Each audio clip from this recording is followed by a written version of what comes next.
Hello friends, welcome back to my channel. आज हम पर देखेंगे प्राचीन इतिहास। इतिहास होता है हमारा बीता हुआ कल।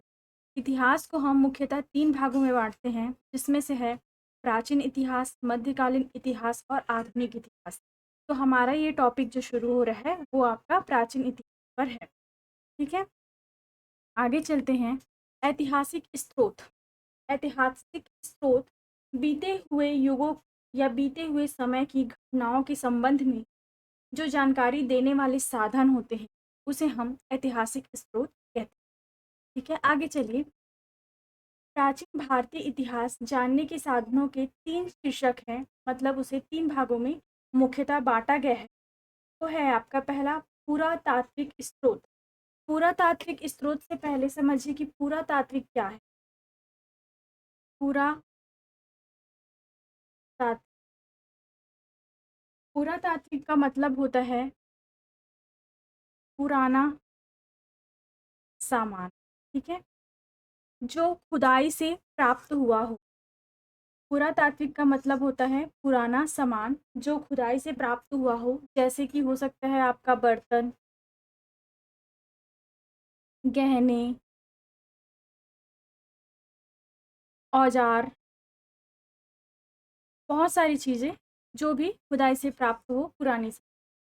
साहित्यिक स्रोत और विदेशी विवरण। विदेशी विवरण में क्या होता है, जबकि भारत है, ठीक है, ये भारत है और यहाँ बाहर से जब विदेशी आते हैं, विदेशी मतलब जो हमारे देश के ना हो, जब वो भारत पर आते हैं, यहाँ पे विवरण करते हैं, यहाँ घूमते हैं और यहाँ पे अपनी यात्रा वृत्तांत को जब वो बताते हैं, तो उसे हम विदेशी विवरण कहते हैं। ठीक है, पुरातत्व के स्रोत अध्ययन को हम कहते हैं पुरातत्विद। ठीक है, पुरातत्व का अध्ययन जो कहलाता है पुरातत्विद। जैसे पुरातत्व के स्रोत में जैसे मिलते हैं हमें सिक्के, स्मारक, मूर्तियाँ, चित्रकला, अभिलेख, अवशेष। अवशेष होता है आपका बचा हुआ, जो उस ज़माने का कुछ ऐसी चीज़ें हैं जो बच गई हैं, उसे हम क्या कहते हैं, अवशेष। शेष मतलब बचा हुआ। अभिलेख, अभिलेख क्या होता है, अभिलेख में कोई कठोर सतह होती है। ठीक है, कठोर सतह पर हम उत्कीर्ण करके लेख लिखते हैं। उत्कीर्ण मतलब जैसे खुदाई करके खोद खोद के उसमें जब लिखते हैं, चाहे ये आपका पत्थर का हो सकता है या ताम्रपत्र हो सकता है, तो इस पे जब हम प्रिंट करते हैं तो उसे क्या कहते हैं, हम अभिलेख।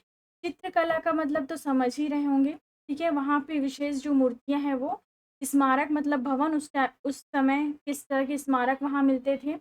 उस समय के सिक्के, सिक्के में जनरली चित्र होते थे और वो चित्र जो उनकी आँखों से दिखते थे, जिससे वो देख सकें, वैसे चित्र वो क्या है सिक्कों पे उत्कीर्ण करवाते थे। ठीक है, अभिलेख अध्ययन पुरालेख शास्त्र कहते हैं।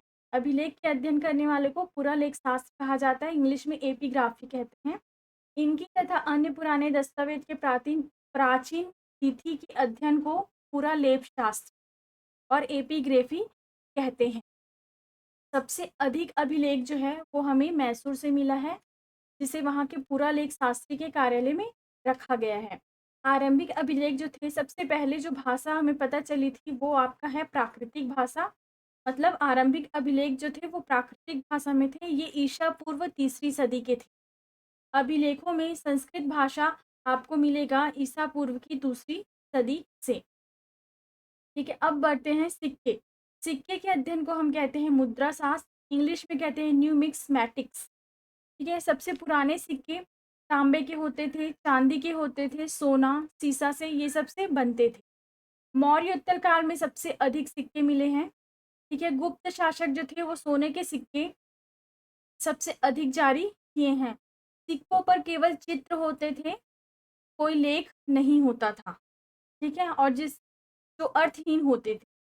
कुषाण में सर्वाधिक शुद्ध स्वर्ण मुद्रा जारी किए हैं। यहाँ पे देखिए, ये है आपका डाई विधि। डाई विधि होता है सिक्का निर्माण विधि, जिसे यवन लोगों ने दिया है, यवन द्वारा दिया गया निर्माण है ये डाई विधि। ठीक है। एग्ज़ाम में इसमें से क्वेश्चन पूछा जाता है कि सबसे अधिक सिक्के जो हैं वो कहाँ कौन से काल में मिले थे, सोने के सिक्के कौन से काल में मिले थे, सिक्कों पे क्या होता था और क्या नहीं होता था। ये सारी क्वेश्चन जो है एग्ज़ाम के पॉइंट ऑफ व्यू से बनते हैं। आगे देखते हैं साहित्यिक स्रोत। साहित्यिक स्रोत में है एक धार्मिक साहित्य और एक धर्मेतर साहित्य। धार्मिक साहित्य में आपका है वेद, ब्राह्मणी ग्रंथ, अरण्य, वेदांग, उपनिषद, सूत्र साहित्य, स्मृतियाँ, महाकाव्य, पुराण, बौद्ध साहित्य और जैन साहित्य। धार्मिक साहित्य पे मैं पूरा डिटेल में एक अलग से वीडियो बनाऊंगी, अभी आप उनका नाम ही जान लीजिए। धर्मेतर साहित्य में है आपके पाणिनि है जिन्होंने अष्टाध्याय लिखा है, कौटिल्य है जिनका अर्थशास्त्र है, पतंजलि ने महाभाष्य लिखा है, कालिदास ने रघुवंशम, शूद्रक ने मृच्छकटिकम, बाणभट्ट का है आपका हर्षचरित्र, कल्हण का है ये कल्हण है, इसका है राज तरंगिणी। ठीक है। विदेशी विवरण में है आपका यूनान और रोम के लेखक हैं जैसे हेरोडोटस, इसे हम इतिहास का पिता कहते हैं। इसकी बुक है हिस्टोरिका जिसमें भारत और पारस के संबंधों का वर्णन किया गया है। टीसीएस ईरानी है जो जिसने लिखा है राजवेद। मेगास्थनीज की बुक है जिसका नाम है इंडिका। प्लिनी है जिसने लिखा है नेचुरल हिस्टोरिका। टॉलमी है जिसने लिखा है ज्योग्राफी। आगे चलते हैं। चीनी यात्रों में है आपका फाइयान और वेनसांग। ठीक है। फाइयान का है ओ क्यू की और record of the Buddhist country. Fa-Hien Hiuen Tsang का है आपका सी यू की और ए से ऑन वेस्टर्न वर्ल्ड। जब एग्ज़ाम में ये दोनों दोनों का नाम सेम आ जाता है ऑप्शन में और ये दोनों भी ऑप्शन में होते हैं तब अक्सर बच्चे कंफ्यूज हो जाते हैं। तो देखिए यहाँ से याद रखिए वेनसांग, वेनसांग का क्या है वह से हो रहा है और यहाँ पे वेस्टर्न वर्ल्ड। इससे आप पता चल जाएगा कि वेनसांग का जो है ऐसे ऑन वेस्टर्न वर्ल्ड पर उन्होंने अपनी बुक लिखी है और इसका मतलब जो चाइनीज लैंग्वेज में है वो है आपका सी यू की। ठीक है। फिर देखिए फाइयान का वेनसांग से तो पता चल जाएगा कि वेस्टर्न वर्ल्ड है, फिर जो अदरवाइज जो रहेगा मतलब वो रहेगा आपका record of the Buddhist countries. ठीक है। ये दोनों में कंफ्यूजन होता है, इसे थोड़ा सा ध्यान से आप लोग देखेंगे कौन सा जो बुक है वो किसका है। अरब यात्री के वृत्तांत में आपका अरब यात्री आए थे आपके सुलेमान आलमसुदी अलबरूनी। देखिए सबसे इम्पॉर्टेंट चीज़ बताती हूँ कि जो आपका इतिहास है, ठीक है, ये क्या है, इसका जो ज्ञान है वो समुद्र जैसा है। मतलब हम जितना पढ़ते जाएंगे उतना कुछ ना कुछ हमें मिलते ही जाएगा, लेकिन हम सब कुछ नहीं पढ़ सकते, हमें सिर्फ अपने एग्ज़ाम पॉइंट ऑफ व्यू से पढ़ना है। और मैं आपको वीडियोस में वही बताऊंगी जो आपके काम का है और जो आपके एग्ज़ाम से रिलेटेड है। पूरा इतिहास मैं नहीं बताने वाली हूँ क्योंकि उसका कोई वैल्यू नहीं है, कोई मतलब नहीं है। ठीक है। जितना एग्ज़ाम में ज़रूरी है हम उतना ही पढ़ें। ठीक है। अगर आपको मेरा ये वीडियो पसंद आया हो तो प्लीज़ लाइक और सब्सक्राइब करिए। Thank you.